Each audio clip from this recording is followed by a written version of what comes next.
halkan ka jaranaa markaska mataan ee culuumta islaamiga lagu baranayo oo ka furano magaalada Boorame ma sha Allah kaasi oo rajeynayno inuu wax weyn ku soo kordhiyo bulshada xaafadda iyo gobolka dhamaan degmada Boorame bismillaah wa ala barakatillah Allah barakah waxaa maanta bariga magaalada Boorame si rasmi ah looga daafuray markaska mataan oo goob waxbarasho lagu baran doono waxbarashada diinta islaamiga waxaana dhismaha markaskani waafiyan loogu deeqay Allahu naxariisto marxuum Maxamed Xaaji Mataan munaasabadan lagu daafuray markaska mataan ayaa waxa ka soo qayb galay علماء kala duwan dhalinyaro wax garad iyo sidoo kale mas'uuliyiinta diinta iyo qaafta gobolka Awdal iyo sidoo kale maamulka gobolka Awdal waxaana ugu horeynba halkaasi ka hadlay culmaadiinta kala duwan ee magaalada Boorame iyo sidoo kale wax garad kala duwan waxaana istul taagan muhiimadda uu leeyahay markaska mataan oo lagu baran doono shariicada diinta islaamka markaskan weyn ee diiniga ee waqfiga kaas oo ay gacanta ku hayaan dhismihiisa iyo dhaqaalihiisa iyo hawlwaditaankiisaba al-usra al-mubaaraka qoyska barakaysan ee Xaaji Mataan insha Allah ta'ala waxaynu ilaahay ka baryaynaa inuu ilaahay naga aqbalo oo uu ka dhigo mid diin ahaan iyo dunya ahaan iyo dad ahaanba ifiya aakhiraba lagu intifaacay inuu ilaahay ka dhigo halkan waxaan u sameeynoon waa waqfi nin walaalanahay oo dhintay Allah naxariisto Maxamed la oran jiray ilaahay waxaan jecelahay inuu gaarsiiyo waxaan halkan u furnay ujeedadeedu wuxuu ahaa waqfigaas isaga ilaahay gaarsiiyo awlaad kama tagin marka muhiimadu inta uu baahan loo furay meesha waxaan u baahanahay caruur yaryar oo xataana islaami ah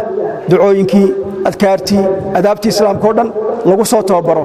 oo mar alla markay gaadhaan waqtigii iskuulka la geyn lahaa ama madrasada la geyn lahaa inay wax akhriyaan waxna qori karaan oo adaabtii islaamka akhlaaqda islaamka leh waliba luqada carabiga ay asaaska looga dhigo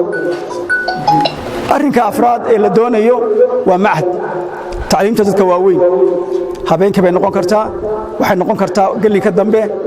maxadkana isagana in lagu daro arintaasina waa arinta afraad laakiin markiskan waxa niyadu taasiisihi ay tahay in ummadda jiilkeena soo baxaya lagu anfaco waxaana la tilmaamaa man fataha madrasatan aghlaqa sijnan min as-sujun qofka madrasad fura wuxuu xidhay jeel la furi lahaa haddii dadka aqoon bartaan haddii dadka iimaankooda la dhiso haddii ilaahay jalla wa ala kitaabkiisa ay ka soo agdhawaadaan waa ay hanuunayaan sida ilaahay jalla wa ala uu tilmaamayo Xasan Mataan oo Cali magaaladan markii dhulkan la degay warkii u dambeyntii wadanka Soomaaliland qabsatay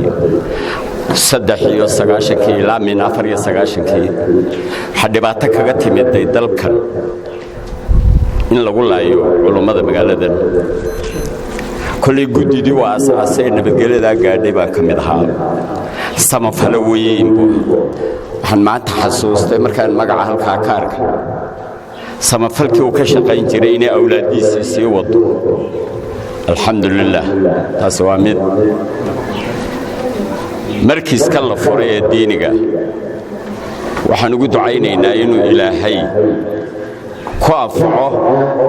cidda furtay iyo ummadda loo furay aakhiriya adduunka markaskan Xasan Mataan Allah ka jazaaysiyo ilma Xasan Mataan miisaanka xasanaadkana Allah ugu daro maalkana Allah u barakeeyo waxaan kaloo leenahay xaafadda xeradhiigta ilaahay markas buu idin keenay diinta aad ku barataan urtii aad ka dacwoonayseen ilaahay wuxuu idin ku bedelay markas diineed dadka mantiqadan degan xaafadan degan inay gaar ahaan ka faa'iideystaan magaalada Boorame gaar ahaan ay iyadna si caam uga faa'iideysato waxa la yiri kulli jadiidin lahu ladha shay kasto jadiidi wuxuu leeyahay wanaag iyo farxad wuxuu leeyahay macaan buu leeyahay marka waxaan dardarta cusub ee tacliinta iyo juhdiga cusub ee macallimiintu bixinayaan ka soo qayb gal ah laga faa'iideysto intaasi wixii ka dambeeyay waxaa dhankooga halkaasi ka hadlay iskuduwa wasaaradda diinta iyo waqaafta gobolka Awdal iyo sidoo kale gudoomiye ku-xigeenka gobolka Awdal waxayna dhankooga ay bogaadiyeen daafurka markiska mataan ee maanta laga daafuray bariga magaalada Boorama kolkii uu noo soo gudbiyay culumta uu dhigayo waxbarashadiisa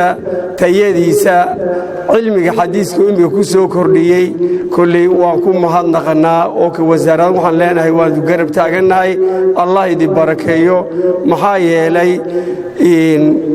إن الله يرفع بهذا الكتاب أقواما ويضع به آخرين صلوات الله والسلام عليه وحول إلهي كتاب كيسا أمدنا هوس بوقودها أمدنا كربه قاضا عد عزيزة وإلهي وعزية سبحانه وتعالى محالي نوغا باهيه مركاسي إن أن محدك إنتها لك يدسك إنتها لك dadkii ku deeqay marka hore waxaan leeyahay ilaahay subhanahu wa ta'ala ka jazaaysiyo jannatul firdawsana allah ugu deeqo mataan iyo intii loo bixiyayba iyo furitaanka markaskan mataan oo sida la sheegay waqfi ah allah ka jazaaysiyo kuwii dhisay u bilaacay halkan in lagu barto diinta islaamka iyo waxbarashada kalaba farxad bay noo tahay markaan maqalno dad isku istaagay inay dadkooga xu qabtaan waxna taraan danyarta hawlo meelba boos uga bannaanay runtii soo waad igu hambaliyaynaynaa waad igu ducaynaynaa abtiyaalladay runtii waxqabadkaa wanaagsan ay muujiyeen